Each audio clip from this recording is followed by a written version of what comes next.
آپ حضرات کے علم کے اندر ہے کہ پچھلے ہفتے سے ہی ملک کے حالات بڑے کشیدہ رہے. نبی پاک صلی اللہ تعالی علیہ وسلم کی عظمت اور ناموس اور آپ کی رفعت کے تحفظ اور آپ صلی اللہ تعالی علیہ وسلم کی شان میں گستاخی کرنے والوں کو جواب دینے کے لیے مسلمانوں کے ساتھ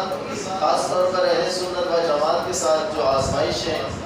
اور جو پریشانیاں آئی ہیں وہ آپ حضرات کے علم کے اندر ہیں. کتنے مسلمان صحیح العقیدہ عاشق رسول شہید کر دیے گئے, کتنوں کو گولیاں لگی ہیں, کتنے زخمی پڑے ہوئے ہیں, کتنے معذور ہو گئے, کوئی تعداد ہی نہیں ہے. تو آپ اس بات کو دیکھیں کہ یہ نبی پاک صلی اللہ تعالی علیہ وسلم کی شان کا معاملہ, حضور کی عظمت کا معاملہ کوئی عام معاملہ نہیں ہے. یہ وہ بارگاہ ہے کہ جس کا ادب, جس میں بات کرنے کا طریقہ کار خود رب کائنات قرآن کریم کے اندر ارشاد فرماتا ہے. اور اللہ تعالیٰ ارشاد فرماتا ہے یا ایھا الذین آمنوا لا تقولوا راعنا وقولوا انظرنا واسمعوا وللکافرین عذاب الیم. اللہ تبارک و تعالیٰ ارشاد فرماتا ہے کہ اے ایمان والو راعنا نہ کہو, راعنا نہ کہو. اس آیت کریمہ کے شان نزول کے اندر مفسرین نے لکھا, حضرت ابن عباس کی روایت ہے کہ حضرات صحابہ حضور علیہ السلام کی بارگاہ کے اندر بیٹھے ہوئے ہوتے تھے اور حضور گفتگو فرماتے تھے, تو اگر صحابہ کرام کو کوئی بات سمجھ میں نہیں آتی تھی تو وہ کہتے تھے راعنا یا رسول اللہ. اس کا ترجمہ سیدھا سا یہ ہے, یا رسول اللہ ہماری رعایت فرمائیے, ہماری رعایت فرمائیے, اپنی بات کو دوبارہ دہرا دیجیے, ہم سمجھ نہیں سکے. تو وہ کہتے تھے راعنا یا رسول اللہ, یا رسول اللہ ہماری رعایت فرمائیے. اب یہ جملہ یہودیوں نے سنا تو یہودیوں نے یہ جملہ کہنا شروع کر دیا, اپنی زبانیں موڑ موڑ کر راعنا کہنا شروع کر دیا. دراصل راعنا جو تھا یہودیوں کی زبان کے اندر ایک گالی تھی. اب یہ حضور کی بارگاہ میں آتے ہیں, صحابہ کرام تو کہتے ہیں یا رسول اللہ راعنا ہماری رعایت فرمائیے. تو وہ یہودی وہ بھی کہتے راعنا یا رسول اللہ اور اس سے گالی کی نیت کرتے معاذ اللہ. تو ایک صحابی رسول, انہیں یہودیوں کی لغت معلوم تھی,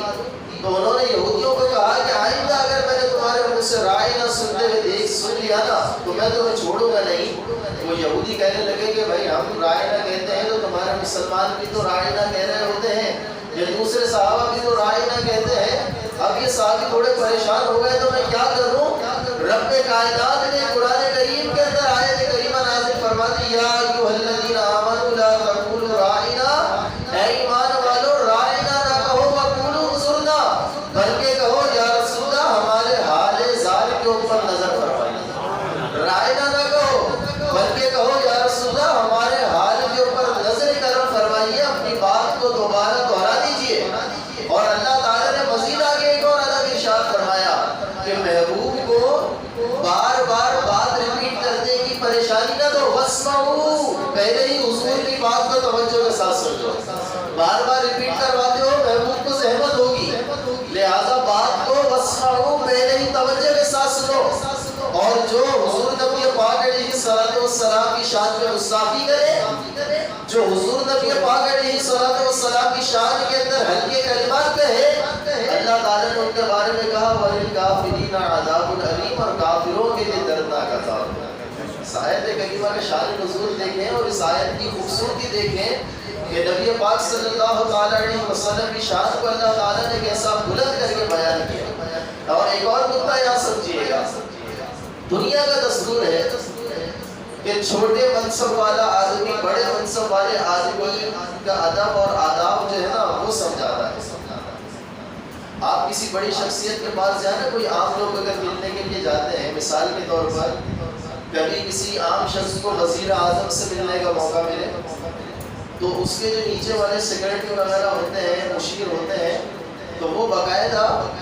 بات کرنے کے آداب سمجھاتے ہیں کہ دیکھو وزیر اعظم صاحب سے اس طرح سے بات کرنا, اس طرح سے ہاتھ ملانا ہے, عوامی طرح سے نہیں ملنا. وزیر اعظم صاحب ہے,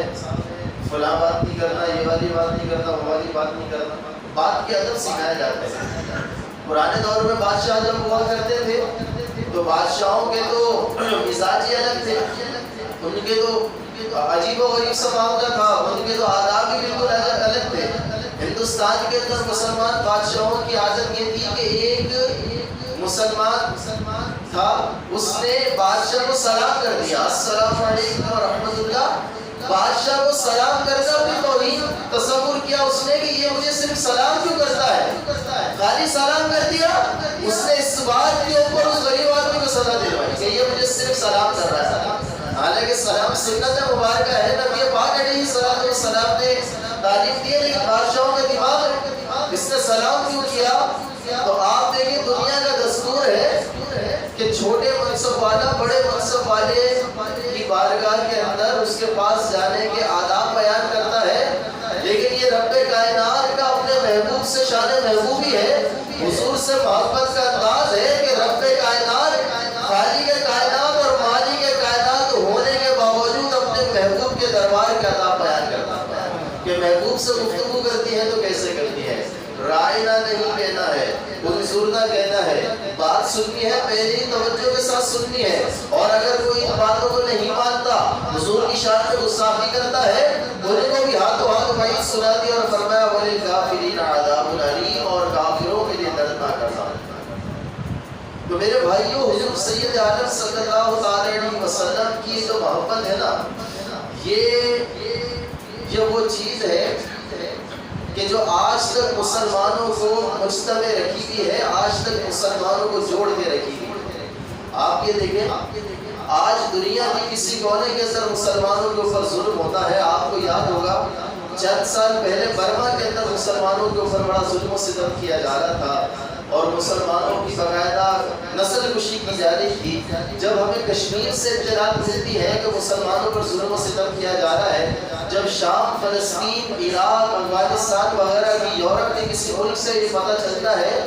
کہ مسلمان پر ظلم و ستم کیا جا رہا ہے، تو آپ اپنے دل پر ہاتھ رکھ کے بتائیں کہ آپ کے دل کے اندر افسردگی اور افسوس پیدا ہوتا ہے نہیں ہوتا؟ جب برما کا معاملہ ہو رہا تھا، ایک مسلمان یہ دل میں اتنا چاہتا تھا کاش میرے پاس کوئی اختیار ہو، میں اپنے بھائیوں کو بچا کر آ جاؤں۔ کشمیر کے اندر جو مسلمانوں پہ گولیاں چلائی جاتی ہیں، بندے کا دل تڑپتا ہے کہ کاش ہمارے پاس اتنی طاقت ہو، ہم اپنے بھائیوں کو، اپنی بہنوں کو بچا کر آئے۔ نہ ہمارا ان سے کوئی نسلی تعلق ہے، نہ ہمارا کوئی ان سے زبان کا تعلق ہے،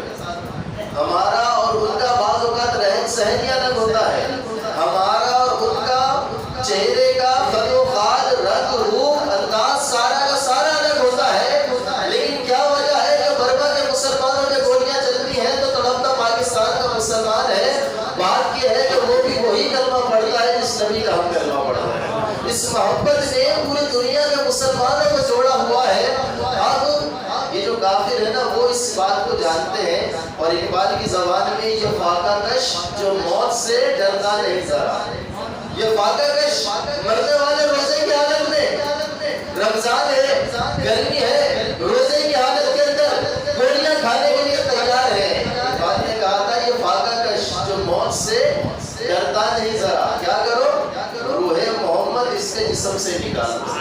روح محمد نکال دو، یہ بیکار ہو جائے گا۔ اس کے دل میں، اس کے جسم میں روح محمد کام کر رہی ہے، اس لیے یہ فاقہ کش جو موت سے ڈرتا نہیں ذرا۔ تو میرے بھائیوں، معاملہ یہ ہوتا ہے، اور اب یہ بار بار بار بار بار بار نبی پاک صلی اللہ علیہ وسلم کی شان سے گستاخیاں کر کے اور حضور کی عظمت کو گرانے کی کوشش کریں گے، گرا نہیں سکتے۔ اپنی گندی سوچ کے اندر حضور کی عظمت کو گرانے کی کوشش کرتے ہیں، یہ حضور کے ذکر کو کیا روکیں گے، یہ حضور کی عظمت کو کیا گرائیں گے، یہ حضور کی شان کو کیا کام کریں گے۔ رب کائنات فرماتا ہے وَرَفَعْنَا لَكَ ذِكْرَكَ، ہم نے تمہارے ذکر کو بلند کیا۔ تو جس کے ذکر کو رب کائنات بلند کرے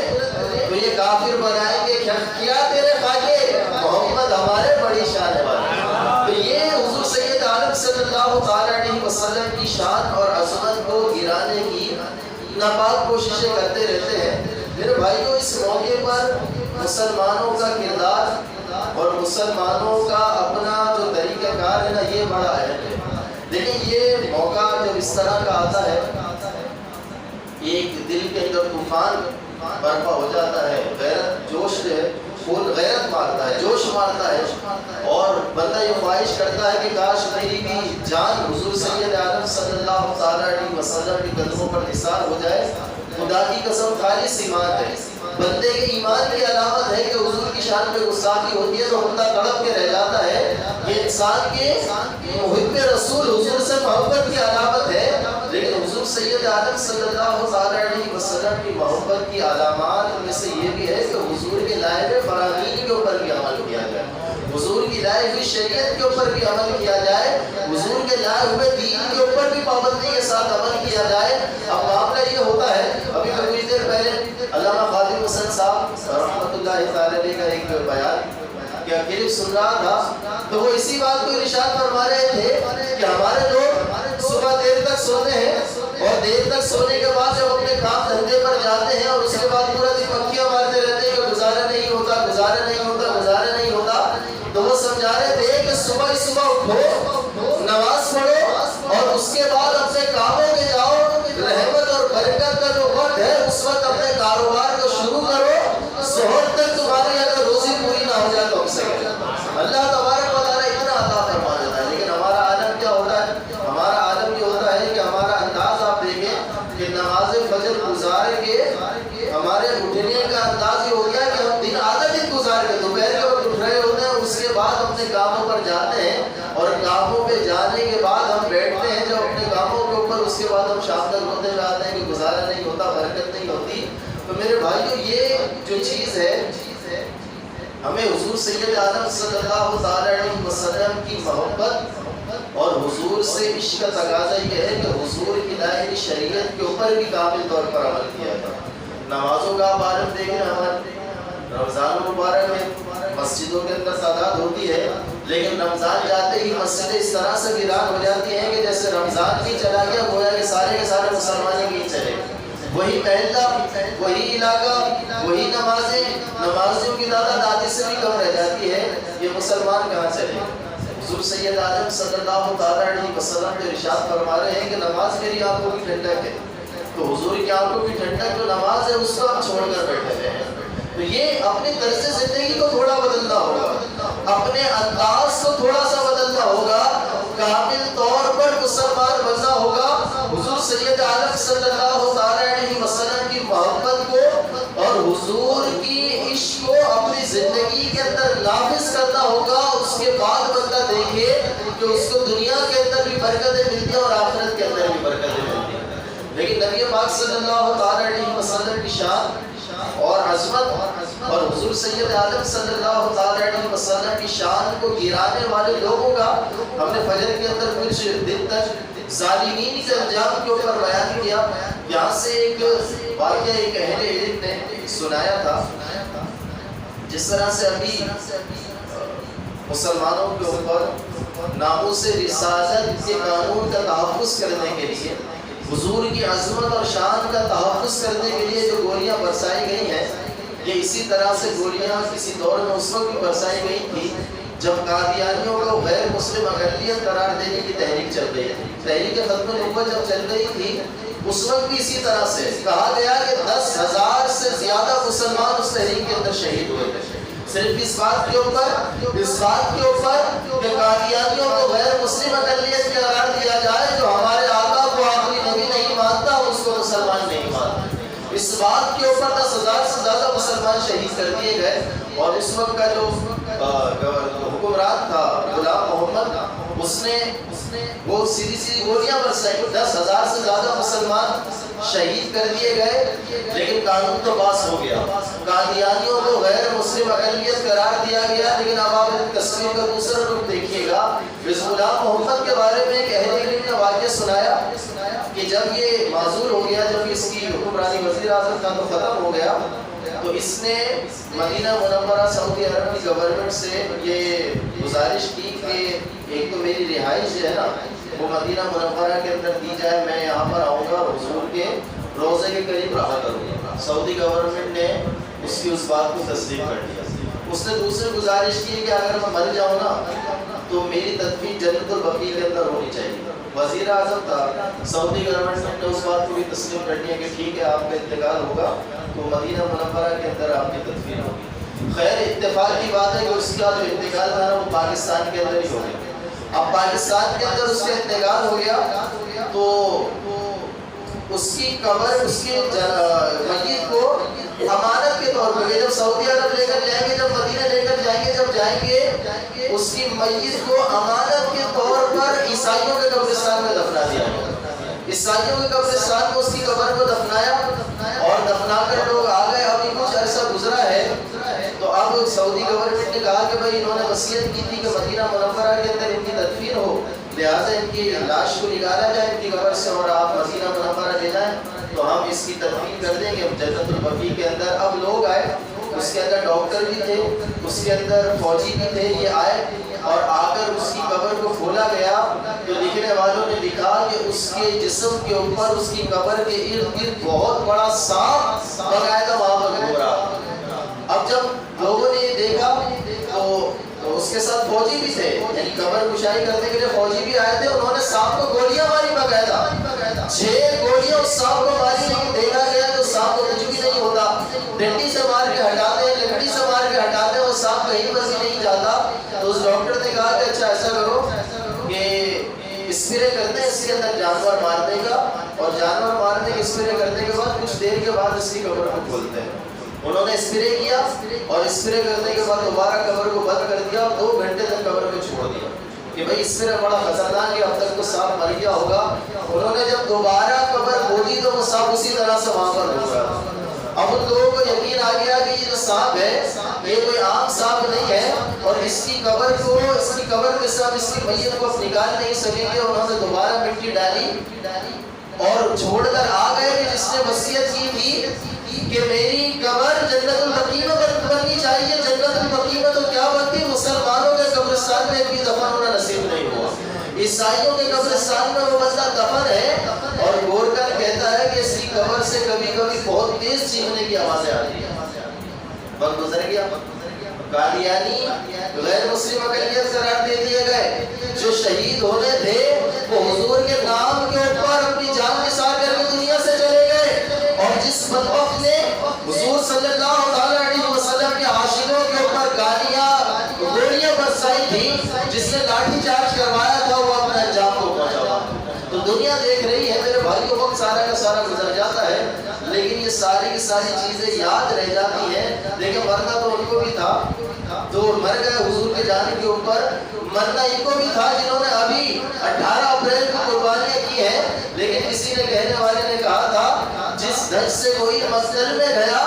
وہ دھج سلامت رہتی ہے، یہ جان تو آنی جانی ہے، اس جان کی کوئی بات نہیں، گر بازی عشق کی بازی ہو جو چاہو لگا دو ڈر کیسا، گر جیت گئے تو